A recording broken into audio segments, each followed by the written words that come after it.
Yo, what's good, guys? Inswain with Inswain Audio. Welcome back to the channel. If you're new here, make sure to subscribe and join our family because I'm dropping videos just like this every single day.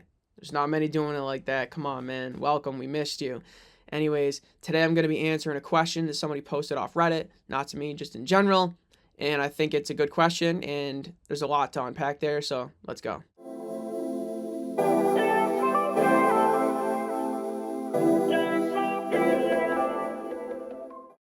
Okay, so this person said, they're talking about their mix. Sounds like a distorted mess through my iPhone speaker, but how I want it on my HD 600s. Is anyone able to advise? And HD 600s are monitors. I'm assuming I'm not big on gear. I don't know, but they're monitors, so that we both understand that. So they said, "Hi, I've been working on this short ambient type song and finally got the mix and master the best I've got it. But it sounds like utter distortion. That's funny, utter distortion through my phone speaker."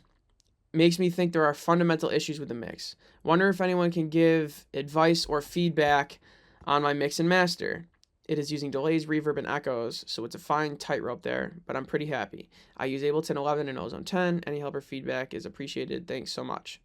Okay, so a lot to unpack here. Let's start from the beginning. They said their mix sounds like a distorted mess through the iPhone speakers, but it sounds the way they want it to on their monitors, their studio environment, whatever that may be. They want to know why it sounds bad on the iPhone and, if it's a problem, what to do, etc. So, the answer to why it sounds good where you are and not on your iPhone is because iPhones aren't supposed to sound good. It's a phone. They're not speakers. They're not your monitors. There's a reason the songs sound better on your monitors because that's what they're made for. If you tried to make a phone call on your monitors, they probably wouldn't work as good as your iPhone because that's what the phone is for. So, don't worry too much about what your mix sounds like on the phone. Now, I know this is controversial, and I say that, but with like a disclaimer because a lot of people listen to music on their phone. And a lot of people's first exposure to a song is through their phone, like an Instagram story or a TikTok. So while it's not important, on the flip side, it's almost the most important because you want to catch people that way so that they hear it on their phone and it's at least listenable, and then they can go and they actually like it, and then they'll listen to it where they prefer, whether it's headphones or whatever, Bluetooth speaker. So while it doesn't really matter what your mix sounds like on an iPhone, it kind of does in today's age because that's where people are going to hear it. So you want it to at least be listenable. Unfortunately, there's not really too much you can do to mix for your iPhone. If you made your mix to sound good on an iPhone, it's not going to hold up anywhere else. And that's the tough part about mixing and a lot about mastering is getting it a happy medium to where it sounds good everywhere. Definitely focus on making it sound good, like in this case on their HD 600s. Make it sound good in your studio or your setup. That's king. That's the most important thing. And then if it sounds good everywhere else, like in your car and on a Bluetooth speaker, if it sounds good everywhere else except the phone, I wouldn't worry too much about it because you're not going to go and change your whole song just to make it sound good on a phone and then sacrifice it sounding good everywhere else. It's kind of a push and pull, and you got to make sacrifices here. In addition to that, what they said was it says they makes them think there's fundamental issues with the mix. Now, this is a different point because if you notice that it sounds distorted or whatever bad word you want to use on your phone, and you think that that's indicative of a problem with your mix at large, like through every system, that's a different story because now what you're doing is you're using your phone as a reference, a reference listening source, and it's just a different perspective than your speakers. And maybe that problem truly exists there everywhere. You just can't hear it, in this case, on your HD 600s. But when you play it on your phone, now you hear it, and now you realize that there's an actual issue with the mix that needs to be fixed for everywhere. If that's the case, and obviously we don't know with this specific example, but in your case, the viewer, you.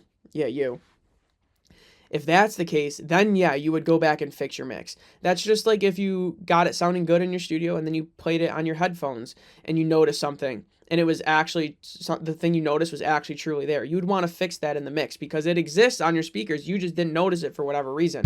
Whether that's a room problem, a you problem with your hearing, whatever it is, it doesn't matter.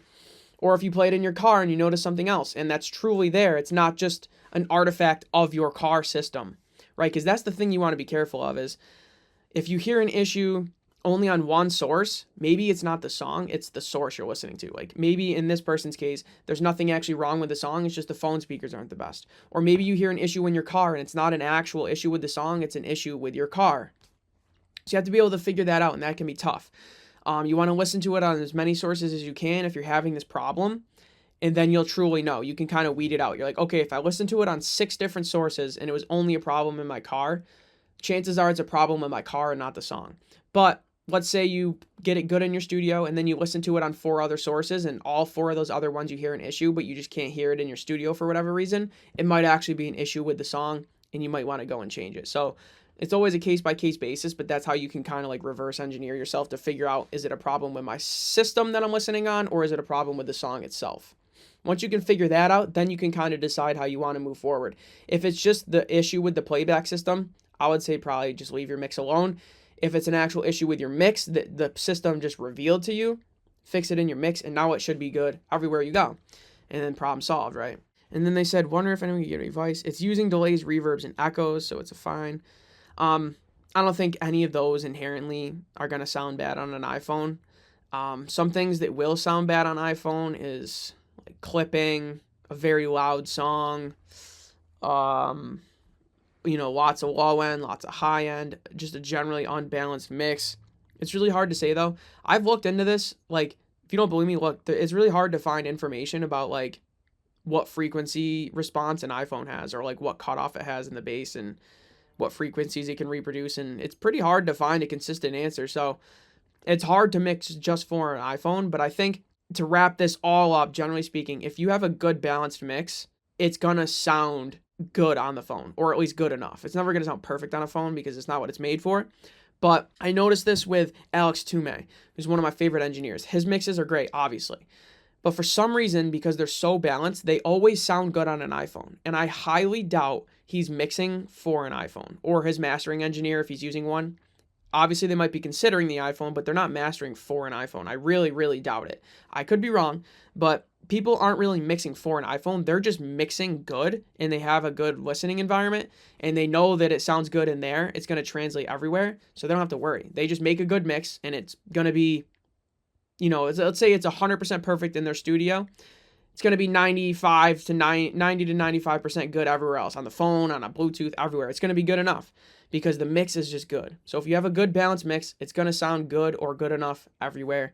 Don't stress it. Just make it sound good where you know and you trust your ears and you understand the area and the environment and you know it'll translate. So hope that helped you. Let me know down in the comments below what you think of this. Have you ran into this issue? I definitely have. I have definitely had my mixes sound great everywhere, and then it's just sounds like a block of distortion on the phone. So we've been there. Anyways, guys, my name is Inswain with Inswain Audio. Please I'm going too fast. My name is Inswain with Inswain Audio. Please make sure to like, comment, subscribe, and share. I'd really appreciate it. I'll see y'all tomorrow. Peace.